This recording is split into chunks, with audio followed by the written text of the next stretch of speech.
Hey everybody, this is Dr. Ross Levine and Dr. Amanda Zariella from Restore Physical Therapy, and we're here to talk to you today about a new class that's going to be starting on January 11th of the new year, and it is our snow sports prep class. Woohoo! So who's this going to help? So this is going to help the skiers out there, the snowboarders, the snowshoers, anyone hiking out in the woods during the winter year or just wants to stay active and healthy without getting hurt in the snow.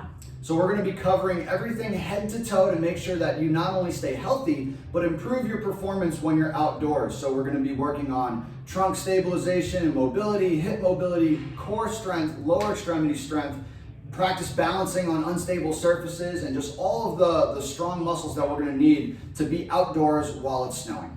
So this is important to help you feel better on the mountain or outside, also help prevent any injuries that can occur during those sports or activities that you love doing during the winter, and just feel good doing them. And so, yeah, that's pretty much it. And the details can be found on our Linktree, our website, and Instagram page. There are only 8 spots available. It will be every single Tuesday night starting on the 11th, and we're going to be at 7 p.m. for 6 weeks. So make sure you register as soon as possible to lock in your spot.